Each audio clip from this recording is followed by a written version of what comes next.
नमस्कार, आपलं स्वागत आहे कूल किचनमध्ये।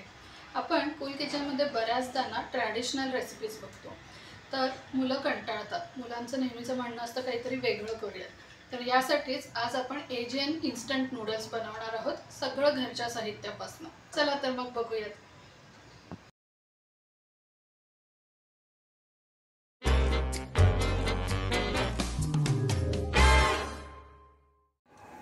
सगळ्यात पहिल्यांदा आपल्याला नूडल्स बनवायचे आहेत। यासाठी इथे मी राईस पेपरच्या ज्या शीट्स असतात त्या घेतलेल्या आहेत। या राईस पेपरच्या ज्या शीट्स आहेत या आपल्याला हे रूम टेम्परेचरवरचं पाणी आहे, यामध्ये एकदा फक्त भिजवून घ्यायचे आहेत। यात सोक करून ठेवायची गरज नाही। आणि जर तुम्ही गरम पाणी घेतलं तर या अगदी लगेचच मऊ पडतात। आत्ता तुम्ही बघू शकता अजून या एवढ्या मऊ पडलेल्या नाही आहेत, अजून बऱ्यापैकी हा कागद स्टिफ आहे। पण हा कागद असाच भिजवलेला आता आपण एका दुसऱ्या प्लेटमध्ये काढून ठेवला की हा साधारण 1 ते 2 मिनिटांनंतर व्यवस्थित मऊ पडतो। तुम्ही बघितलं असेल तर मी एकदा व्यवस्थित ह्या शीट्स फक्त पाण्यात अशा दोन्ही बाजूनी पाणी लागेल अशा प्रकारे भिजवून घेतलेले आहेत फक्त। तर अशाच प्रकारे आपल्याला जेवढ्या नूडल्स लागणार आहेत तेवढा आपल्याला या शीट्स भिजवून घ्यायच्या आहेत। मी सगळ्या शीट्स भिजवून घेते आणि तुम्हाला दाखवते मी नूडल्स कशा कट करते। तुम्ही बघू शकता या शीट्स आता व्यवस्थित मऊ झालेल्या आहेत, पूर्ण याचं टेक्स्चर नूडल्स सारखं झालेलं आहे।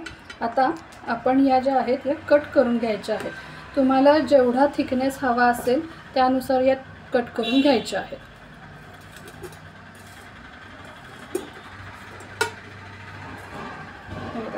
अशा प्रकारे आता मी या सगळ्या नूडल्स कट करून घेते आणि मग आपण पुढची कृती करूया। आता आपल्या नूडल्स कट करून तयार आहेत। याचा आता आपण सॉस तयार करून घेऊयात। सॉससाठी इथे मी एक बाउल घेतलेला आहे। या बाउलमध्ये आपल्याला घालायचं आहे पीनट बटर। ऑलमोस्ट आजकाल प्रत्येकाच्या घरी पीनट बटर असतो।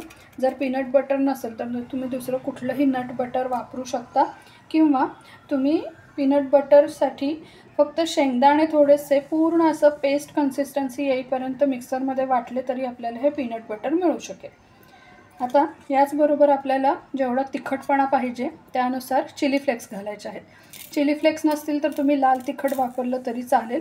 जेवढं तिखट तुम्हाला आवडत असेल त्यानुसार तुम्ही घालू शकता। याचबरोबर आपल्याला घालायचे आहेत थोडेसे तीळ। हे तीळ भाजलेले नाही आहेत, कच्चेच आहेत। थोडे आपण वरनं सर्व करण्यासाठी ठेवणार आहोत। आता यामध्ये आपल्याला घालायचं आहे थोडंसं पाणी आणि या सॉसला छान अशी एक पातळ अशी कन्सिस्टन्सी करून घ्यायची आहे।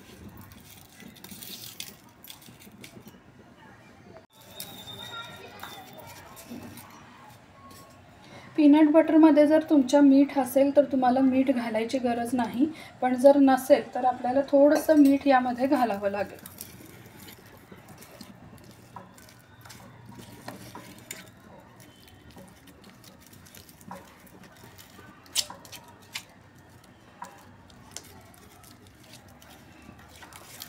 इथे तुम्ही कुठलंही जे नट बटर असेल ते वापरू शकता, किंवा जर तुम्हाला टोफू वगैरे आवडत असेल तर तो वापरू शकता, चीज वापरू शकता। पण जनरली एजियन डिशमध्ये कुठलं ना कुठलं nut butter, particularly peanut butter असतं, जे आजकालच्या सगळ्या मुलांना खूप आवडतं। आता तुम्ही बघू शकता आपला सॉस छान स्मूथ झालेला आहे। आता आपण याच्यावर एक फोडणी करून घालणार आहोत। इथे आपण तेल गरम करून घेतलेलं आहे। आता तेल अगदी व्यवस्थित कडकडीत गरम करायचं आहे आणि यामध्ये बारीक चिरलेला लसूण घालायचा आहे। तर लसूण आपण बऱ्यापैकी वापरणार आहोत कारण आपण दुसरा कुठलाही फ्लेवर याला देणार नाही आहे। सो लसूण जरा चांगला कुरकुरीत करायचा आहे। आता अगेन जर तुमच्या मुलांना किंवा घरच्यांना जर हा कच्चा लसूण आवडत असेल तर तुम्ही या सॉसमध्ये आपण जो पीनट बटरचा सॉस केला त्यामध्येच लसूण कच्चा घाला आणि वरनं फक्त गरम तेल घातलं तरी चालेल। पण मला जरा असं कुरकुरीत केलेला लसूण आवडतो म्हणून मी हा लसूण थोडासा असा छान ब्राऊन करून घेणार आहे। आता तुम्हाला नूडल्स अजूनच झटपट करायचे असतील तर तुम्ही आपण इथे जे चिली फ्लेक्स किंवा हे गार्लिक फ्राय करून घेतलेलं आहे तेलात, हे वापरण्याच्या ऐवजी तुम्ही डायरेक्ट पीनट बटर आणि जे रेडीमेड चिली ऑइल मिळतं ते वापरलं तरी चालेल। आता यामध्ये आपल्याला घालायचं आहे चवीनुसार थोडासा सोया सॉस।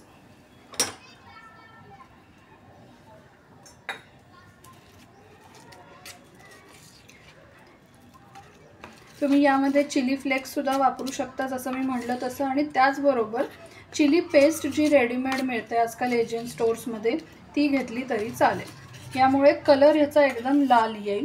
तुम्हाला जर जसं आवडत असेल त्यानुसार तुम्ही यामध्ये व्हेरिएशन्स करू शकता। आता आपला सॉस तयार आहे। मी मगाशी म्हटल्यानुसार माझ्या पीनट बटरमध्ये मीठ होतं त्यामुळे मी मीठ इथे वापरलेलं नाही आहे।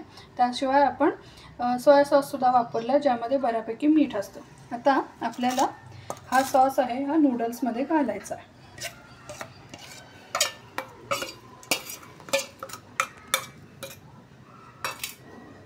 याचबरोबर आपल्याला घालायची आहे थोडीशी कोथिंबीर,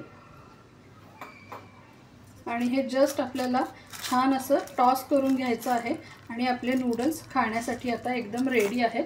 तुम्ही याला लगेचच सर्व करू शकता। मी हे नूडल्स सर्व करून घेते आणि मग आपण ह्याचा आस्वाद घेऊया। नूडल्स सर्व करताना यावर आपल्याला परत थोडेसे तीळ घालायचे आहेत, थोडेसे चिली फ्लेक्स घालायचे आहेत आणि अगदी थोडीशी कोथिंबीर यावर आपण घालणार आहोत, आणि आपले नूडल्स आता तयार झालेले आहेत।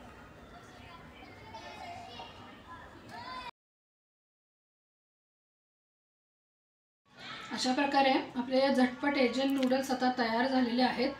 या तुम्हीही खाऊन बघा आणि तुमच्या मुलांना देऊन बघा, नक्की त्यांना रेस्टॉरंटपेक्षा जास्त आवडतील। चला तर मग